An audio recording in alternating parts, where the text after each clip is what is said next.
Tu as des projets en cours, mais tu penses en arrêter un ou quelques-uns? Est-ce une bonne chose d'arrêter? Si oui, à quel moment? Je réponds à toutes ces questions et plus encore dans cet épisode. Les médias sociaux en affaires est ton rendez-vous hebdomadaire pour en connaître davantage sur les différents réseaux sociaux et les plateformes de création de contenu dans un contexte d'affaires. Chaque semaine, je répondrai à une question thématique qui te permettra d'appliquer concrètement ces conseils pour ton entreprise. Si tu reconnais l'importance et la puissance des réseaux sociaux ainsi que de la création de contenu pour ton entreprise et que tu souhaites en apprendre davantage sur cet univers, tu es au bon endroit. Je suis Amélie Delebel, travailleuse autonome dans le domaine des communications et marketing depuis février 2020. Je travaille avec les réseaux sociaux et dans la création de contenu depuis 2014. Les médias sociaux en affaires est mon deuxième podcast après Athlète Entrepreneur, lancé en janvier 2019. Bienvenue sur mon podcast. Salut et bienvenue sur les médias sociaux en affaires, épisode 342, alors qu'aujourd'hui je réponds à la question « Comment arrêter un projet peut être bénéfique? » Tout d'abord, c'est ça la première question, c'est quand arrêter ce projet? Parce que quand, en fait, le quand va faire un peu foi de tout. Et de mon côté, par expérience personnelle, je dirais que c'est vraiment quand tu as l'impression que tu as fait le tour avec ce projet-là, quand tu as acquis ce que tu voulais faire avec ce projet-là, quand, en fait, le pourquoi derrière ce projet-là a été atteint, c'est, à mon sens, déjà un bon moment pour dire « Ah, mais est-ce que ça vaut la peine de le continuer? » Peut-être que tu vas l'aimer, puis tu vas dire « Ah, mais finalement, j'ai atteint mon objectif, mais j'ai vraiment du plaisir à faire, je vais le continuer. » Mais si tu as l'impression d'avoir atteint, c'est ça ton objectif, puis que tu as fait le tour, puis tu te dis « Je pense que ce serait mieux de mettre cette énergie-là ailleurs. » Eh bien, c'est tout à fait normal, c'est tout à fait correct. Et de mon côté, c'est ce qui m'est arrivé en fait avec mon premier podcast, donc Athlète Entrepreneur, que j'avais lancé en janvier 2019 et que j'ai arrêté en décembre 2022. Et au départ, quand j'ai lancé justement ce podcast-là, c'est que je voulais quand même garder un pied dans l'univers du sport et en plus parler d'entrepreneuriat que j'aimais beaucoup. Donc cette passion-là m'a permis en fait, ce podcast-là m'a permis de combiner deux passions. Et également, comme j'invitais des gens, et bien, ça m'a permis justement de rencontrer des gens qui allaient être des clients potentiels, des partenaires et d'autres qui ont été en fait des athlètes que j'admirais quand j'étais plus jeune. Alors vraiment, ça a été une expérience incroyable. J'ai eu beaucoup de plaisir à faire ce podcast-là pendant plusieurs années. Mais justement, à la fin de 2022, j'avais l'impression d'avoir fait le tour. Et en janvier 2021, j'avais lancé les médias sociaux en affaires. Et de mon côté, mais justement pour mes objectifs futurs, j'aimais mieux concentrer mon temps sur ce podcast-ci plutôt qu'Athlète Entrepreneur. Et c'est pourquoi donc j'ai décidé de terminer cette aventure-là, donc après 4 ans, c'est ça, après le lancement, pour justement me concentrer sur ce podcast-ci.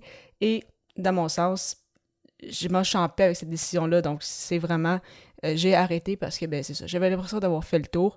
Et de cette façon-là, ben, l'énergie que tu mets pas ailleurs, le temps que tu consacres à ce projet-là, ben, j'ai pu le mettre justement sur ce podcast-ci, sur LinkedIn, sur mes clients et autres. Donc, à mon sens, je suis très satisfaite. Donc oui, dans ces moments-là, clairement qu'arrêter un projet, ça peut être bénéfique.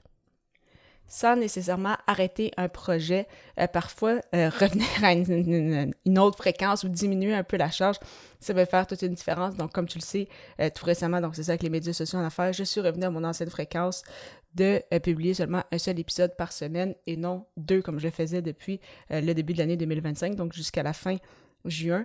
Et ben justement, réduire un peu cette charge-là, mais ça me donne, j'ai l'impression d'avoir plus de créativité pour mes contenus sur LinkedIn, pour mes clients, et ça me donne justement davantage envie de poursuivre dans cette aventure-là, plutôt que de me mettre de la pression justement de publier 2 épisodes par semaine, et bien revenir à un seul épisode, je réalise que, après en avoir fait 2, tu réalises que 1, c'est comme, c'est quand même vraiment pas pire, c'est vraiment le fun, et justement, ça me donne envie de continuer davantage et de pousser ce projet-là encore plus longtemps, donc parfois arrêter un projet ou plutôt diminuer la charge, ça aussi sans nécessairement l'arrêter à 100%, mais garder ce projet-là, mais de manière un peu plus tranquille, avec un rythme qui convient le mieux, ça aussi, ça peut grandement aider.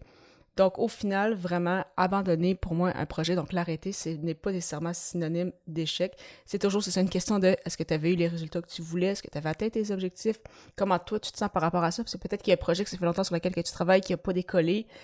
Parfois, on peut peut-être comprendre pourquoi il n'y a pas décollé. Des fois, ça devient un peu difficile. Je comprends que ça devient lourd. Donc, c'est toujours une question, c'est ça aussi, d'énergie, de ressources. C'est comme, si je mets pas cette énergie-là puis ces ressources-là sur ce projet-là, où est-ce que je vais le mettre? Puis si tu as l'impression qu'il y a un autre projet ou qu'il y a une autre situation que, ça serait peut-être davantage gagnant, que tu aurais plus de plaisir à mettre cette énergie-là ailleurs, eh bien, tu le sais à ce moment-là, que c'est justement le moment d'arrêter un projet. Donc, et encore là, par expérience personnelle, ça dépend peut-être des gens, mais j'ai l'impression que quand tu as trop de projets, c'est pas nécessairement une bonne chose non plus. Donc, moi, je suis partie de ceux qui pensent que c'est mieux de focusser sur peu de choses, donc quelques éléments, mais essayer de bien les faire. Donc, encore une fois, c'est ça.